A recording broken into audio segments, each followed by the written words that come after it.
Nuestra invitada es Magnolia Escobar, nutricionista, dietista con maestría en salud pública de la Universidad de Antioquia, fundadora y directora de Nutrición y Figura, un centro especializado en el tratamiento del sobrepeso y la obesidad. Muchas gracias por estar. Buenas noches, Magnolia. Buenas noches para todos. Realmente me pareció muy interesante esta invitación porque generalmente cuando las personas asisten a mi consultorio van muchas interesadas en bajar de peso, pero otras van porque el médico se lo recomendó, porque tienen un problema de salud de determinada naturaleza. Muy poquitas van y muy pocos van porque quieren mejorar sus hábitos alimentarios. Realmente la estadística que pudiera decirles que son muy menos. Entonces me encanta poder venir a hablar aquí de alimentación saludable, en particular para el proceso de reducción de peso. Precisamente el nombre del conversatorio Inteligencia en la Mesa, más luz, menos kilos, es el nombre de un libro que tiene ella. Pero podríamos empezar por decir qué es inteligencia en la mesa. Realmente inteligencia en la mesa es saber manejar la alimentación de una manera equilibrada, conociendo muy bien el porqué de determinado alimento, por qué estamos consumiendo, digamos, un alimento fuente de proteínas, o por qué estamos consumiendo las harinas, o como digo en el libro, y le digo a todos los pacientes, no se pueden dejar las harinas, que últimamente están siendo satanizadas desde el punto de vista nutricional, porque está el mito de que son las que ayudan a engordar y a producir trastornos de salud. Entonces, inteligencia en la mesa es ser selectivo en la calidad, en la cantidad, en saber el por qué tengo que consumir determinados alimentos para lograr un objetivo desde el punto de vista de la salud y, si es el caso, de bajar de peso. Pero empecemos por una pregunta general. ¿Cuál sería, por ejemplo, una dieta perfecta o un plan perfecto para bajar de peso sin alterar la salud física ni mental? ¿Cómo les parece que no existe una dieta perfecta? Ni existe un milagro para todos.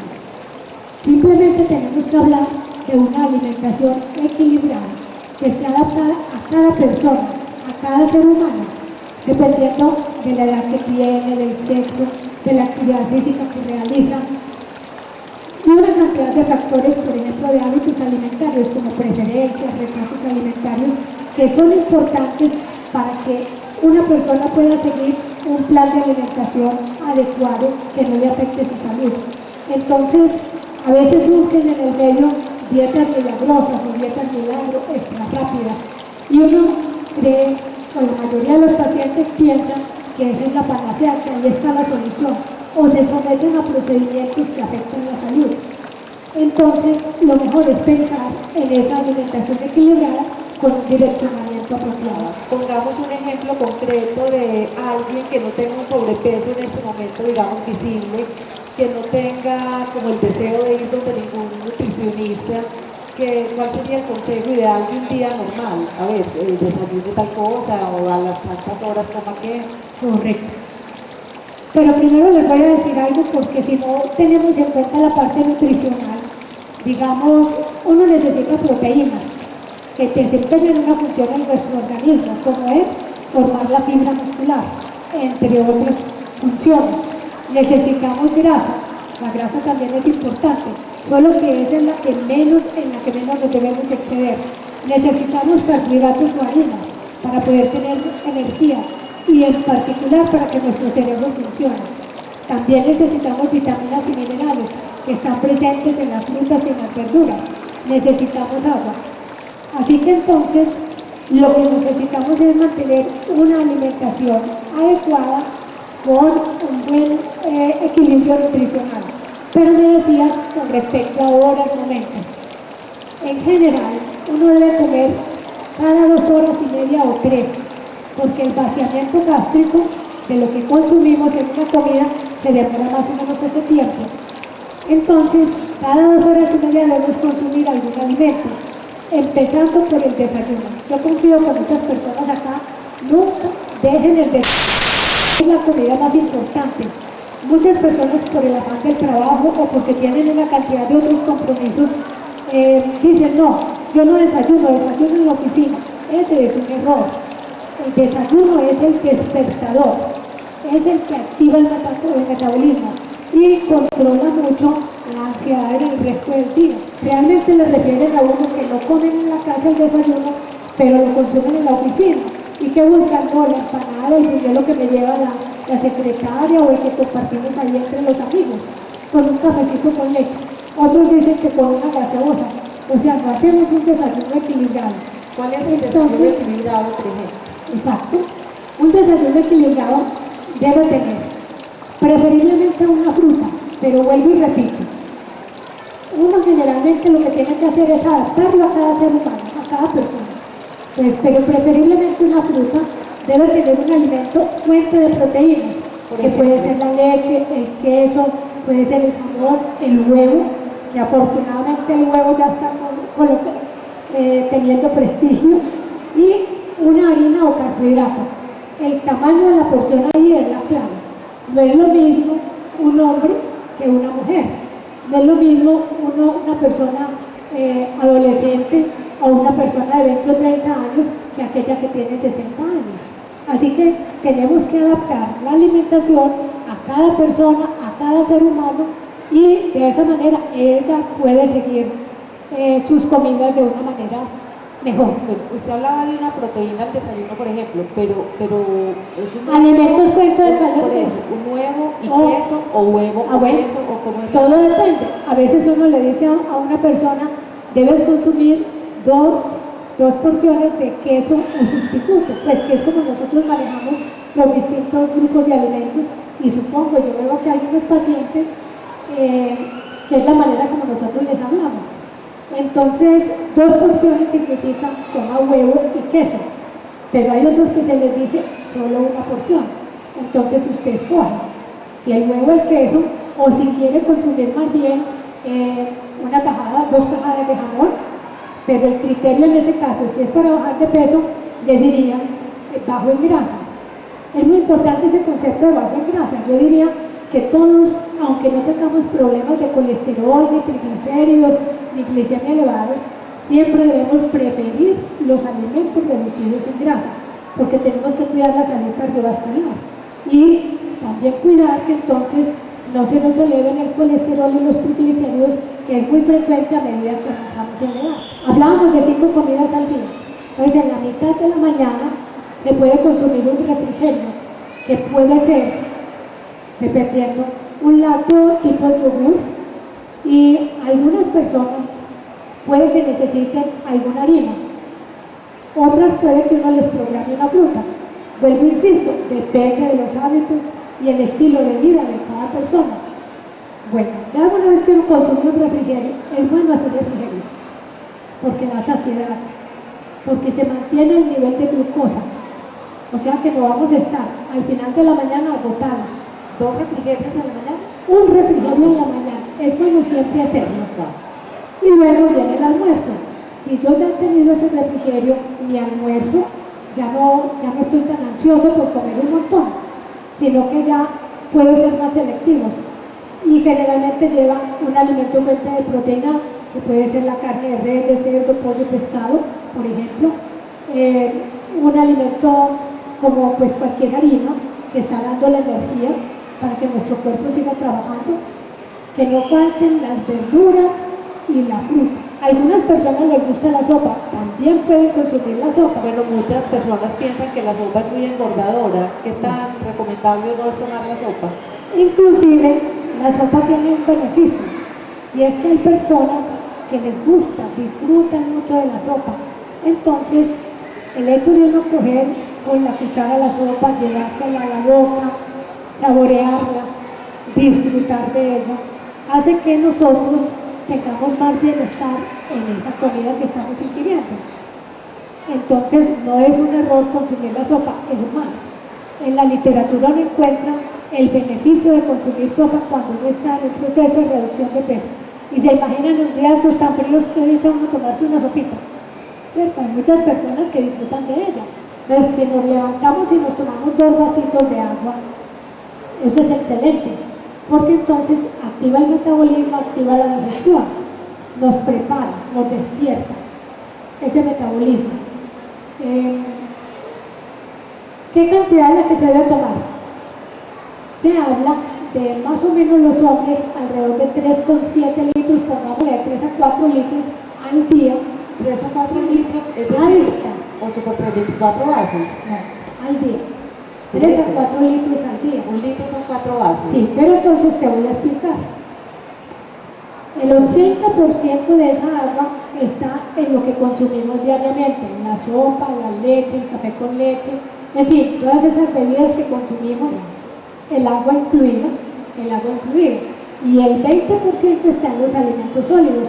Los alimentos sólidos también contienen agua, pero refiriéndonos al agua pura, ya sería decir, me voy a tomar 4 o 5 vasitos de agua al día, aproximadamente de 6 onzas, que son 180 mililitros. ¿Cómo hace alguien para saber si está reteniendo líquidos o no y si es conveniente tomar tanta agua o no? Hay que Es una consultar, inquietación. alerta. Consulte al médico, pregúntele, doctor, ¿yo por qué tengo edema en las piernas? ¿Por qué me siento pesada? Puede que tenga algún deterioro en su función renal, no sabemos. Porque una retención de líquidos ya es una voz de alerta o el ridículo, pero también puede suceder que el zapato le apretó demasiado, puede suceder que usted caminó demasiado, se agitó mucho, o sea que hay que investigar cuál es la causa. Y en general, si tú tienes una función renal buena, el exceso de agua que tú tomas se elimina, porque ¿qué hace nuestro cuerpo? Guarda el agüita que necesita y la demás la elimina.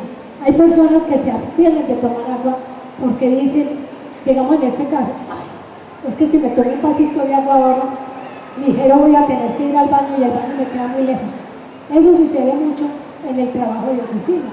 Entonces, todas esas cositas hay que analizarlas para uno poder como volverse objetivo en lo que tiene que hacer. ¿Se asocia una buena nutrición o una dieta también para bajar de peso, como con las privaciones, el sacrificio y el de, mejor dicho, como con comer maluco? ¿Cómo se puede desvirtuar eso y hacer lo posible para que no sea así? Lástima que haya tan mala fama con el hecho de que hacer dieta es sacrificio, es morirse de hambre, nada. Hacer dieta es muy bueno. La mayoría de los pacientes le dicen a uno, ay, pero no va a poner a comer más de la cuenta. ¿Cierto? La mayoría le dicen a uno, y le toca a uno convencerlos, hágalo bien y verá que en el mes es capaz de bajar alrededor de 3 kilos, si lo hace de una manera constante. Lo que pasa es que nosotros, los seres humanos, somos más bien inconstantes, nos desmotivamos fácilmente. Entonces, llega un momento en donde la hacemos muy bien 4 días y llegó el viernes o el sábado, recreo generalizado. Es decir, ya guardamos ese plan de alimentación, esa guía que nos dieron y decimos, no, esto es viernes, día de los platitos, de encontrarme con los amigos, de comerme el típico, ya mañana tengo este programa, etc. Pero hacer dieta no es sinónimo de comer maluco. Yo siempre digo, hay que respetarla de una mesa. Y tal vez por eso vuelve a colación esta palabrita, inteligencia en la mesa. Es comer bueno, ¿por qué no comerse un pollo con champiñones, una carne o un solomito al vino, o la posta sudada, o esas recetas caseras que son muy frecuentes, el ajiaco, el sancocho, los frijoles? De todo se puede consumir. Simplemente tenemos que saber preparar, dosificar las porciones y guardar el equilibrio. Ahí está. ¿Cómo hacer en esto de que la dieta no debe ser maluca, pues un antojo de una chocolatina, de un postre o de algo frito? ¿Cómo se puede reemplazar o qué hacer en esos casos? He dicho un dulcecito después del almuerzo. Se puede perfectamente. Existen alimentos, o mejor dicho, productos dulces que son reducidos en calorías y en pequeña porción. En un plan de alimentación de reducción de peso también se pueden usar. No es el hecho de que terminé de almorzar y me voy a tomar un vaso de leche con esos, se llaman chicharrones de guayaba, que son en pasta hojaldrada, bueno, llenos de azuquita. Entonces, ese no debe ser. Está la chocolatina reducida en calorías, o está la panelita X, también bajita en calorías, o un confitico de esos de café. Es decir, el dulce no está restringido en un plan de alimentación para controlar el peso. Hay que saber en qué momento se introduce. Yo en particular, cuando soy muy fanático del dulce, porque es que hay otros extremos, a veces le dicen a uno, todo, ¿sí? Es decir, o me como todo el dulce que sea, o mejor no me ponga ninguno, porque yo soy muy obsesionado y me dan la oportunidad y sigo desafortunadamente, ¿cierto? Entonces, ahí uno tiene que entrar a negociar, tenemos que negociar con los pacientes. ¿Qué otro tipo de antojo? Un fritico. También se puede permitir en la semana uno, máximo 2 fritos. ¿Por qué no comer las papas fritas? Claro que ahora hay unos recipientes maravillosos que uno dice con muy poca grasita tengo una papa frita de excelente calidad. O digamos hacer un plátano maduro asado también es viable. Pero uno puede permitirse 1 o 2 fritos a la semana en porción moderada. Hoy yo recibí una señora esta mañana que vino con la hija. La hija decía, no, es que yo también estoy en reducción de peso, ¿y qué estás haciendo? No, ensalada y carne y agua. Y por la noche, ensalada, carne y agua. Y al desayuno, un yogur. Eso es totalmente contraproducente para la salud. Y lo más importante, no hay un mejoramiento de hábitos alimentarios. No se cumplen. No somos capaces de llevarlo a cabo de una manera constante. Entonces, una dieta o un plan de alimentación o cualquier estrategia que no nos permita hacerla por el resto de nuestra vida y que no nos ayude a cambiar los hábitos de alimentación, no es viable.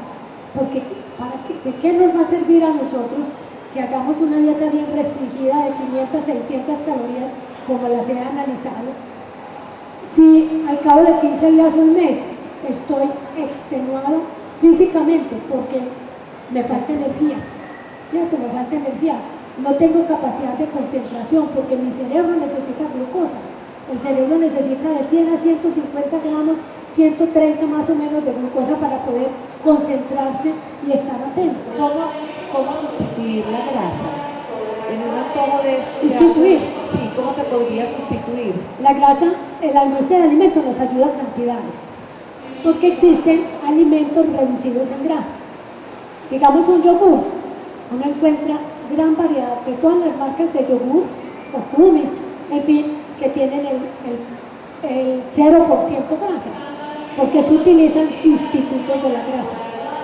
Al utilizar sustitutos hay reducción.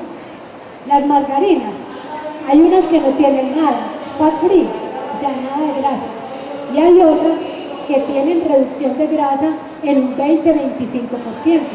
Cada cual tiene sus marcas, la X-Line, la otra con tanto por ciento menos grasa. ¿Hay posibilidades, por ejemplo, en un chicharrón de reducir la grasa o eso, en ese caso no? Haciéndola la liposucción, como dice. Realmente un chicharrón es un chicharrón.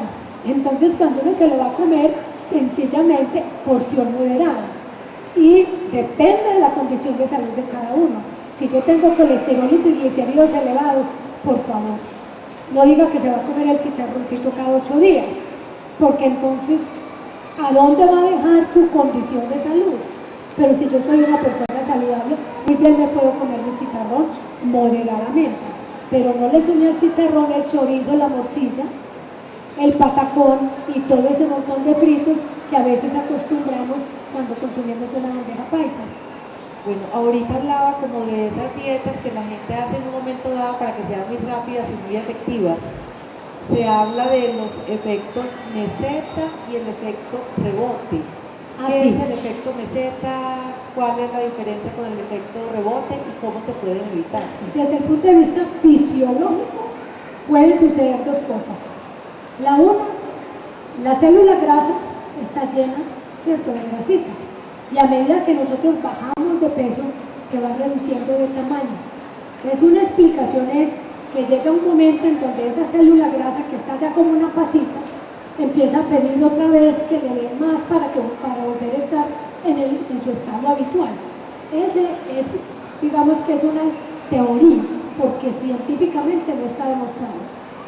La otra es que cuando vamos bajando de peso, Pero ¿qué efecto tendría eso que estabas describiendo en el cuerpo de uno? ¿Qué significa que se llene la...? es para explicar lo del efecto meseta. Ya voy a concluir, ¿cierto? Entonces, una teoría es esa, que la célula grasa se reduce de tamaño y cuando ya se siente reducida, empiezan como a pedir que la vuelvan a llenar.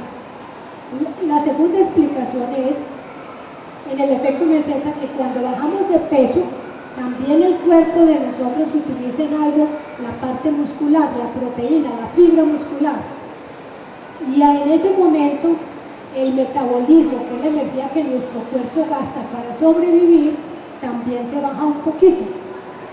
Entonces, hay un momento en donde uno puede decir, sí, se estabilizó, pero coincide que no somos constantes con el manejo de los hábitos y el cambio que estamos proponiendo.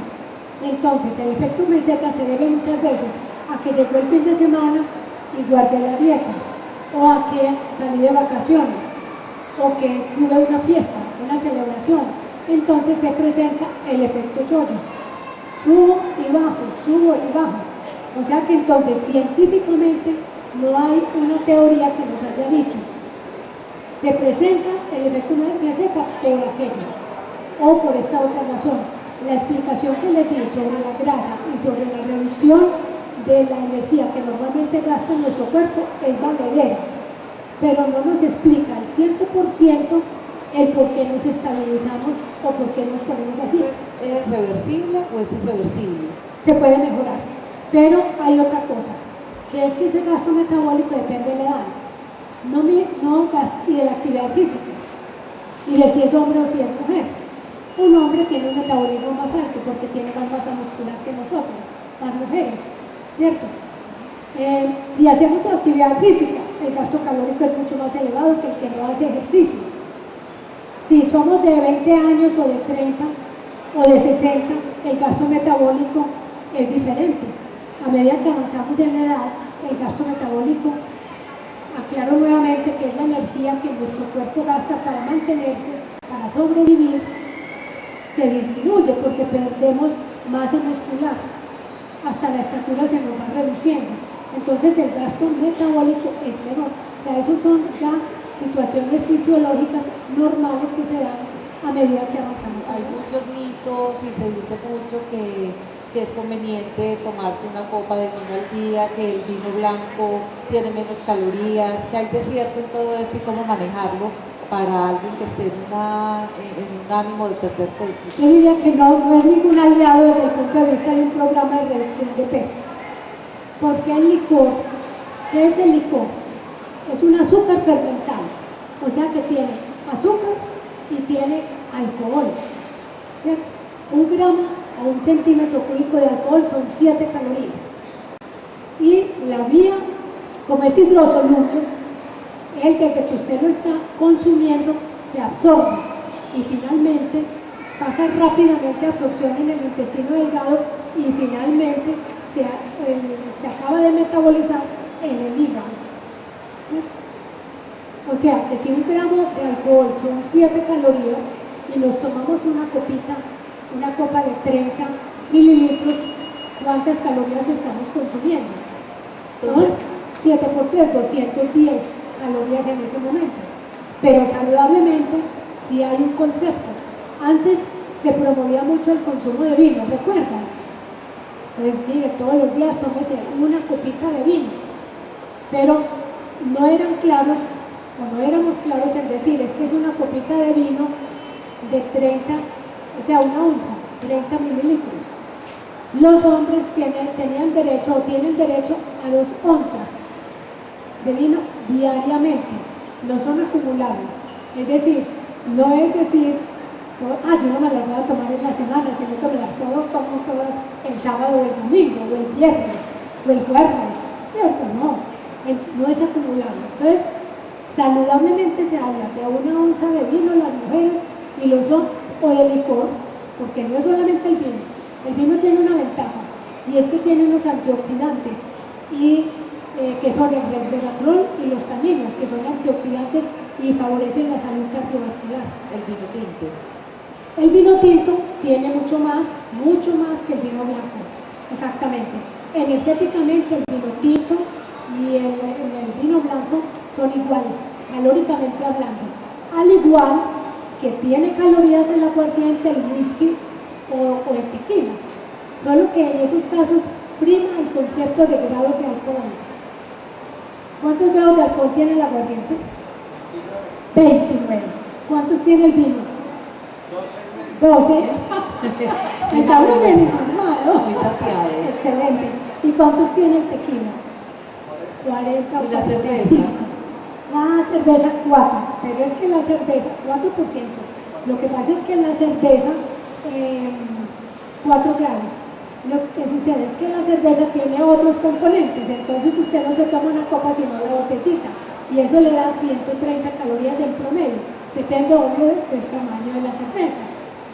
En conclusión, si usted está en un programa de reducción de peso, menos licor es mejor, es decir, el licor menos es mejor.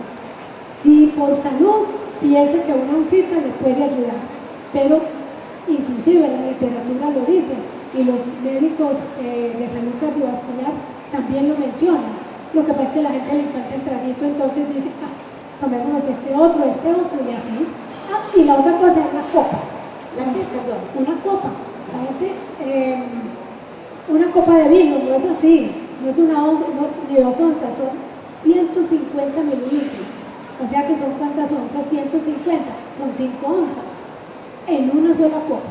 O sea que ya no nos tomamos ni 1 onza ni 2 onzas, sino una botella o 2 botellas de vino en este caso. O sea que entonces, desde el punto de vista de control de peso, lo que tenemos que hacer es reducir las cantidades. Otra tentación muy frecuente, digamos, en una dieta para bajar de peso son los postres. ¿Cómo se pueden manejar de manera que no se conviertan pues en un sacrificio, que se puedan disfrutar, pero tampoco se pierda la dieta? Si tiene colesterol alto, si tiene triglicéridos elevados, ¿cierto? Todas esas cosas son dependiendo de la condición de salud de cada persona. Pero en general, una persona sana, mi recomendación es esta. Seleccione su plato principal, que es lo más importante, la carne, el pollo, el pescado, etc. Ahorre o deje de comer otros alimentos que usted los puede consumir fácilmente en la vida diaria, como la papa o cualquier otro componente de estos. Siempre pida las verduras, aunque a veces hay restaurantes que no le ofrecen a uno el vegetal, por exquisito que sea el restaurante. Y consuma el postre, pero también hay una ventaja ahora, y es que ya no da pena pedir un postre para 6. A cada cual le ponen la cucharita, ¿cierto? O empieza uno a decir, listo, 2 postrecitos, y somos 8, cada uno coge una cucharadita. Ahí hay ventajositos en donde son rápidos cogiendo el pedacito de postre, pero realmente uno no tiene necesidad de privarse tanto. Eso estoy hablando de personas que están en un proceso de reducción de peso. Cuando uno ya tiene un objetivo en su peso, ya puede decir, hoy me voy a comer un postrecito y sin problemas. Pero digamos, en un día normal de alguien que está en la dieta, ¿cuál sería el límite de esos postres ricos?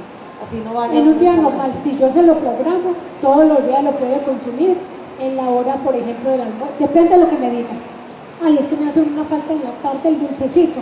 Es más, yo preferiría, si la persona no me dice que es que definitivamente ella, si no le ponen ese dulce, no es capaz de hacer nada, si no me dice eso, entonces yo le diría, espérese más bien, cuando logre como cierto objetivo, que tengas una comida especial, una cena bien deliciosa, ahí disfrutar de tu postre, ¿cierto? Pero en el día a día, el postre de las 3 leches, el tiramisú y tal cosa, no, ahí sí no se logra nada, ¿cierto? O sea que seguimos hablando de que la dosificación es la clave. El tamaño de la porción es fundamental.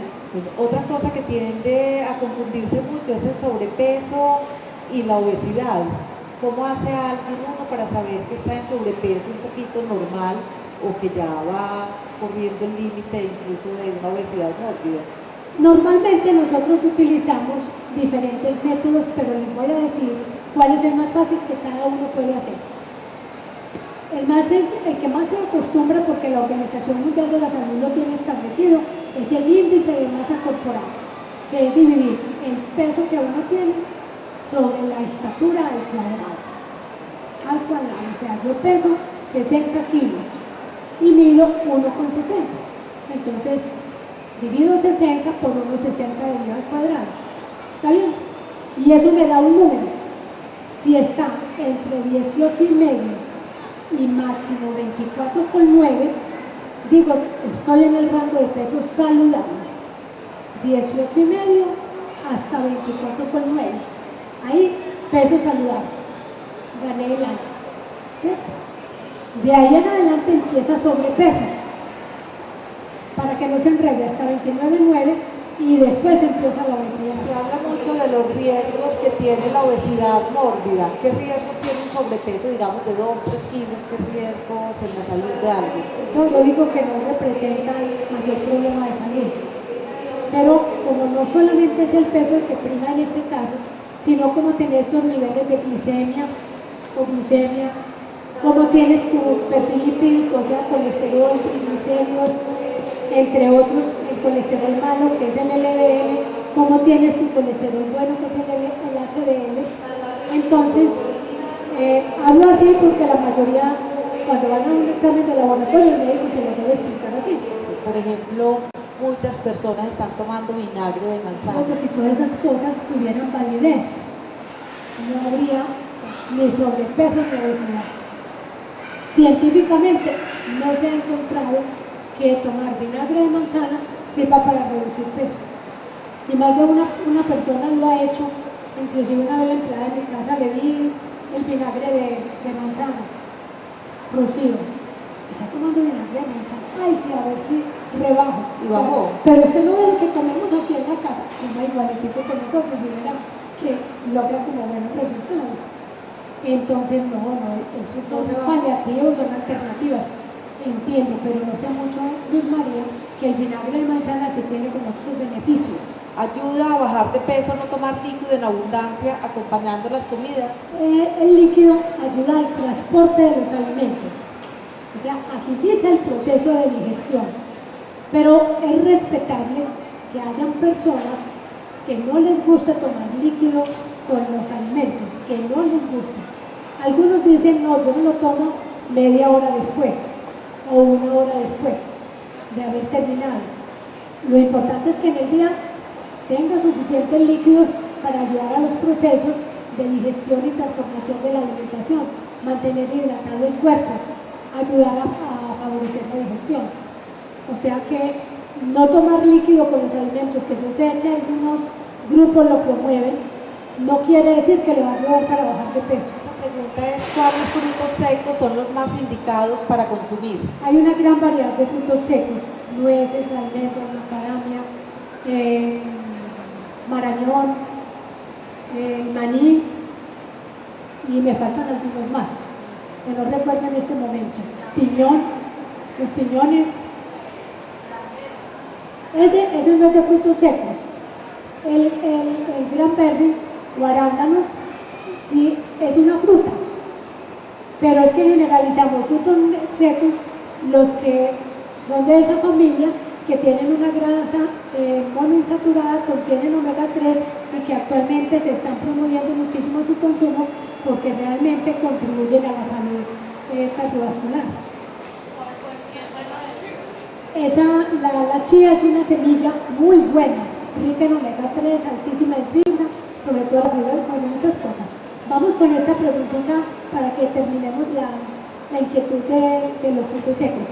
Muy importante el tamaño de la porción de los frutos secos, porque me llega un paciente y me dice, yo me como muchos frutos secos. Bueno, cuéntame la porción, y me saca un paquete de 110 gramos. Hicimos el análisis, altísimo, es muy alto en grasa, pero es una grasa buena. Pero dice, y yo no bajo de peso, yo como muy bien y hago mucho ejercicio y no bajo de peso. Y yo, pues con ese montón de grasita que está consumiendo, el paquetico como de 110 era esto más o menos. El colágeno se está, pues hay personas que lo compran porque el colágeno Si es un colágeno hidrolizado es muy bueno porque entonces contribuye a la formación de... El colágeno es una proteína, ¿cierto? Entonces ayuda a la fibra muscular, a la elasticidad y tonicidad de la piel, porque es que a medida que avanzamos en la edad, no es solamente la grasa que vamos consiguiendo, sobre todo si nos descuidamos con el ejercicio y con la calidad de la alimentación, sino que ya es la flacidez que tenemos y la pérdida de fibrita muscular, que es normal.